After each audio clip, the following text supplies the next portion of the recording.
This is the story of two employees and the difficult client. There were two women who worked together at a consulting firm. Lisa was a senior project manager known for making quick decisions and moving forward efficiently. Rachel was newer to the company, very concerned about following proper protocols and maintaining professional standards. One afternoon, they were both in a meeting with a notoriously difficult client named Mr. Harrison.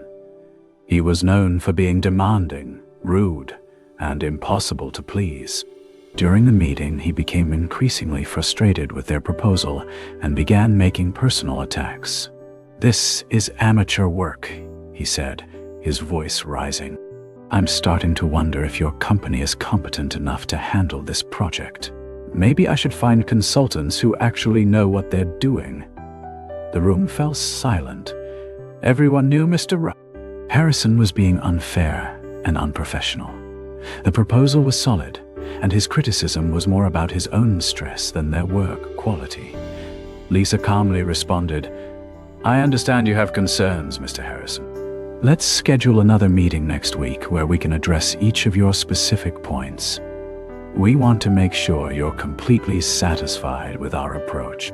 She kept her tone professional and constructive, steering the conversation back to solutions rather than engaging with his personal attacks. The meeting ended, and Mr. Harrison left somewhat appeased by her mature response. As they walked back to their offices, Rachel was visibly agitated. "I can't believe how rude he was," she said. "That was completely inappropriate. He had no right to question our competence like that. We put weeks of work into that proposal." Lisa nodded sympathetically. "He was definitely having a bad day. But we got through it, and we have a plan moving forward." But Rachel couldn't let it go. For the rest of the afternoon, she replayed the meeting in her mind. She imagined all the things she wished she had said to defend their work. She told 3 different co-workers about how unprofessional Mr. Harrison had been. She Googled his company to see if there were any bad reviews that might explain his behavior. That evening, Rachel went home still upset about the meeting. She described the entire incident to her partner over dinner, analyzing every detail of what Mr. Harrison had said and why it was unfair. She had trouble sleeping that night, her mind continuing to replay the confrontation and all the ways it could have gone differently. The next morning, Rachel arrived at work still carrying the weight of yesterday's meeting. She approached Lisa, who was calmly reviewing emails at her desk. "I kept thinking about what happened yesterday," Rachel said. "Doesn't it bother you how Mr. Harrison treated us? How can you just act like nothing happened?" Lisa looked up with gentle understanding. "Rachel, I dealt with that situation yesterday in the meeting room. I addressed his concerns, set up next steps, and then I moved on. Why are you still carrying it around?" Rachel paused, suddenly seeing the situation differently. "What do you mean?" "You've been carrying that 15-minute meeting in your mind for almost 18 hours, Lisa explained. "You've replayed it, analyzed it, discussed it with multiple people, and lost sleep over it. But the actual situation was resolved yesterday afternoon," she continued. "I handled what needed to be handled in the moment, and then I put it down. You picked it up and have been carrying it ever since. But there's nothing more to carry." In that moment, Rachel realized something profound. While Lisa had dealt with Mr. Harrison's difficult behavior effectively and then returned to her normal work, Rachel had been torturing herself with an extended version of the meeting that existed only in her thoughts. She had spent more energy thinking about the incident than Lisa had spent managing it. She had carried the weight of something that no longer existed anywhere except in her own mind. "You're right," Rachel said quietly. "I've been carrying something that you already handled and put down yesterday." From that day forward, when Rachel found herself mentally replaying workplace situations, she would ask herself Lisa's question, "Why am I still carrying this?" The Buddha taught that we suffer more in imagination than in reality. Most of our mental anguish comes not from what actually happens to us, but from the stories we create about what happens and how long we choose to keep those stories alive in our minds. Think about your own workplace experiences and the incidents you carry long after they've ended. The criticism from last month that you still rehearse. The awkward presentation you gave that you continue to analyze. The conflict with a colleague that you replay in different versions. How much of your mental energy goes to carrying situations that are already resolved? How often do you extend 15-minute problems into days or weeks of internal suffering?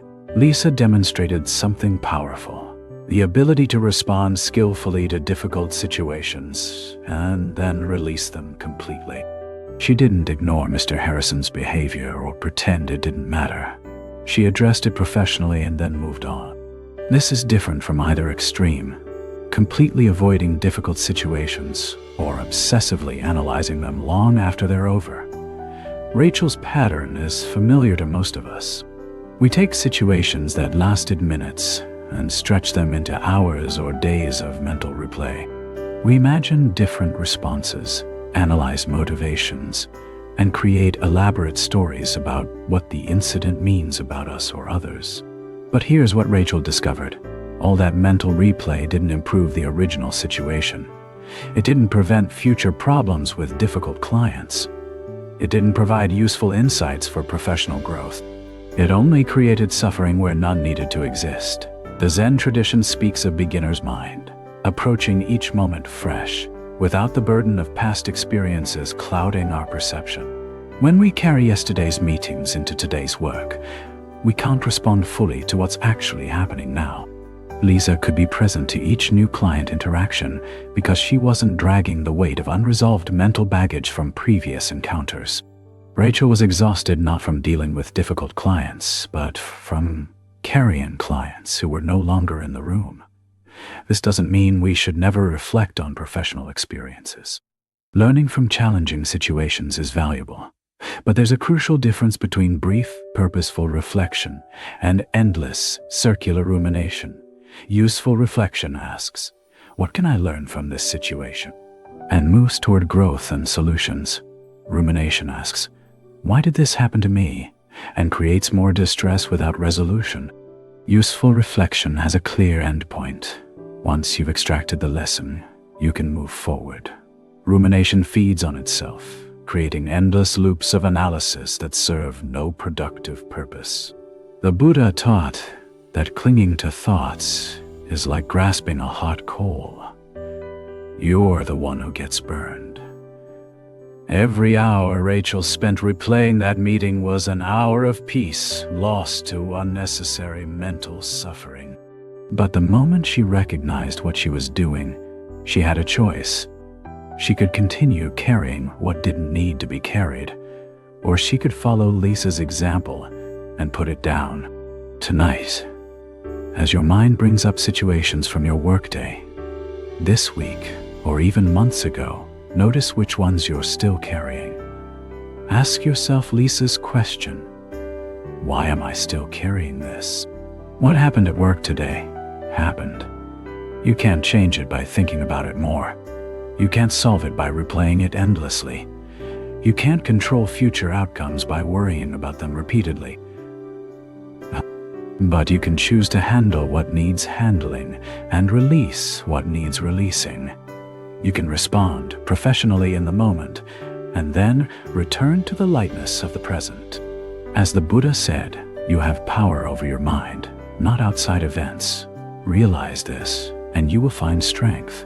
The difficult client meeting lasted 15 minutes. Rachel's suffering about it could have lasted indefinitely, but it didn't have to, and yours doesn't either. Some situations require our attention and response. Others only require our release. Learning to distinguish between the two is one of the most practical skills we can develop for both professional success and personal peace. Like Lisa, you can learn to handle what needs handling and release what needs releasing. You can respond skillfully in the moment and then walk forward unburdened. The choice is always available. Keep carrying what's already over, or put it down and engage fully with what's actually happening now.